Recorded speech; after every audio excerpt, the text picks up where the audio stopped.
Vote বয়কটের ডাক। বেহাল রাস্তা মেরামতের দাবিতে ভোট বয়কটের ডাক দিল গ্রামের মানুষ। মিছিল কর্মসূচি গ্রামে।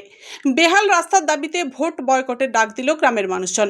প্রসঙ্গত, দীর্ঘ কয়েক বছর ধরেই গ্রামের গুরুত্বপূর্ণ একমাত্র রাস্তাটি বেহাল অবস্থা। একটু বৃষ্টি হলেই যাতায়াতের অযোগ্য হয়ে ওঠে এই গুরুত্বপূর্ণ গ্রামীণ রাস্তাটি। কাঁচা মাটির রাস্তা কাদায় পরিণত হয়। পশ্চিম মেদিনীপুর জেলার চন্দ্রকোনা 1 নম্বর ব্লকের রাঙামাটি গ্রামের গুরুত্বপূর্ণ গ্রামীণ রাস্তার চিত্রটা ঠিক এই রকমই। গ্রামের গুরুত্বপূর্ণ গ্রামীণ একমাত্র রাস্তার দুই ধারে একাধিক বসতি নিয়ে গড়ে উঠেছে গ্রাম। 1 বছরেরও বেশি সময় আগে ব্লক প্রশাসনের উদ্যোগে গ্রামের যাতায়াতের বেশ কিছুটা রাস্তা ঢালাইয়ের কাজ হলেও বেশিরভাগ অংশই থেকে গিয়েছে কাঁচা মাটির রাস্তা।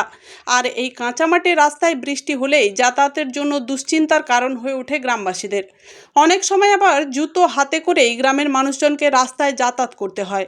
রাস্তার অবস্থা এতটাই বেহাল যে অ্যাম্বুলেন্স পর্যন্ত আসে না বলছেন গ্রামের মানুষজন। ঘটনার কথা স্থানীয়রা জনপ্রতিনিধিদের জানালে মিলেছে শুধুই প্রতিশ্রুতি। কাজের কাজ কিছুই হয়নি বলেই অভিযোগ গ্রামবাসীদের। তাই গ্রামের মানুষজন একত্রিত হয়ে সমস্ত রাজনৈতিক দলের কাছে একটাই দাবি তুলেছেন, আগে রাস্তা পরে ভোট। রাস্তা না হলে ভোট দেবেন না তারা। রাস্তার দাবিতে ক্ষিপ্ত গ্রামের মানুষজন। ঘটনায় শুরু হয়েছে তুমুল রাজনৈতিক তরজা। বাম, বিজেপি, তৃণমূল সমস্ত রাজনৈতিক দলের নির্বাচিত প্রার্থীরা একে অপরকে দোষারোপ করতে শুরু করেছেন। তবে প্রত্যেকেই বলেছেন তারা জয়লাভ করলেই হবে এই রাস্তা, কারণ এখন ভোটের সময়, তাই এখন রাস্তা করা যাবে না। তবে এখন দেখার বিষয় শেষমেশ কি হয়। রিপোর্ট ও সংবাদ পাঠে আমি পাপিয়া বন্দ্যোপাধ্যায়। আপনারা দেখছেন মহকুমা টিভি ঘাটাল। এই রাঙামাটি গ্রামের বাসিন্দা। আমাদের এই পাড়াটা, বিশেষ করে মানে রাঙামাটি গ্রামটার অর্ধেকটা রাস্তা ঢালাই হয়েছে, আর বাকি অংশটা হয়নি। আমাদেরকে যখনই ভোট আসে তখনই আশ্বাস দেয় যে এইবার হবেই, রাস্তা হবেই, একদম মানে পাকা কথা, কোনো চিন্তা নেই, রাস্তা হবেই। তো প্রত্যেকবারে নির্বাচন চলে যায়, কিন্তু আমাদের রাস্তাটা অবহেলিত রয়ে যায়। আমাদের এই রাস্তাতে যাতায়াতের প্রচন্ড সমস্যা, রুগী নিয়ে যাওয়ার সমস্যা, বাচ্চারা স্কুল যেতে পারছে না, বা কোনো হচ্ছে যে গ্যাসের গাড়ি, যাই কিছু বলুন, কোনো একটা রুগীকে হঠাৎ করে নিয়ে যেতে হবে, সেটাও নিয়ে যেতে পারছি না। আপনি দেখেছেন নিশ্চয়ই যে ওইখানটা কিভাবে খাল হয়ে আছে, এক কোমর জল সমান, সেই জল ভেঙে ভেঙে যেতে হয়, সকলে পড়ে যাচ্ছে।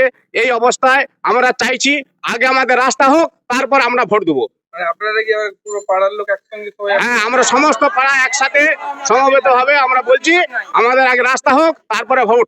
কেননা পাড়ায় সমাধান প্রকল্পে যে 10 লাখ টাকা এসেছিল, আমাদেরকে বলেছিল যে তোমাদের ওইটা করে দেবো, কিন্তু কোনো কাজ হয়নি। তো সেই জন্য আমরা আবেদন জানাচ্ছি আপনাদের মাধ্যমে, আমাদের সকলেই এসে দেখে যাক, প্রশাসনিক আধিকারিক যারা আছেন বা রাজনৈতিক নেতৃত্ব যারা আছেন, তারা দেখুক যে আমাদের সত্যিকার এটা সমস্যা কিনা। যদি আমাদের মিথ্যা হয় তাহলে আমাদের করতে হবে না, কিন্তু যদি প্রকৃত সমস্যাটা হয় তারা এসে দেখুক এটা আমরা মিথ্যে বলছি না সত্য বলছি। আমার নাম আশিস চক্রবর্তী। আমি প্রথমেই রাঙামাটি গ্রামবাসীর কাছে আবেদন করব, সর্বভারতীয় তৃণমূল কংগ্রেসের প্রার্থী হিসাবে আমি অনুরোধ করব, ভরসা রাখুন, বিশ্বাস রাখুন মমতা বন্দ্যোপাধ্যায়ের উপর। কারণ মমতা বন্দ্যোপাধ্যায়কে, বাংলার মানুষকে বঞ্চিত করার জন্য ভারতবর্ষের নরেন্দ্র মোদী, অমিত শাহরা রাস্তার টাকা 4 বছর ধরে একটি টাকাও দেয়নি। তারপরেও রাস্তাশ্রী বা পথশ্রী প্রকল্পের মাধ্যমে এইবারের শেষ চতুর্থবারের ইনস্টলমেন্টে প্রায় 20,000-এরও বেশি রাস্তা হয়েছে। আমাদের ব্লকে প্রায় 41 কিলোমিটার রাস্তা আমরা পেয়েছি পথশ্রী থেকে। তো স্বভাবতই অনুরোধ করব, এখন হচ্ছে নির্বাচন বিধি লাগু রয়েছে পশ্চিমবঙ্গে, এখন উন্নয়নের কোনো কাজ নতুনভাবে শুরু করা যাবে না। তো নির্বাচন বিধি উঠলেই মমতা বন্দ্যোপাধ্যায় নিশ্চিত চতুর্থবারের জন্য মুখ্যমন্ত্রী হচ্ছে, এবং প্রথম দফায় ওই রাঙামাটির ওই রাস্তা আমরা সার্বিকভাবে যে কিছুটা হয়েছে, কিছুটা বাকি রয়েছে, নিশ্চিতভাবে কমপ্লিট করব।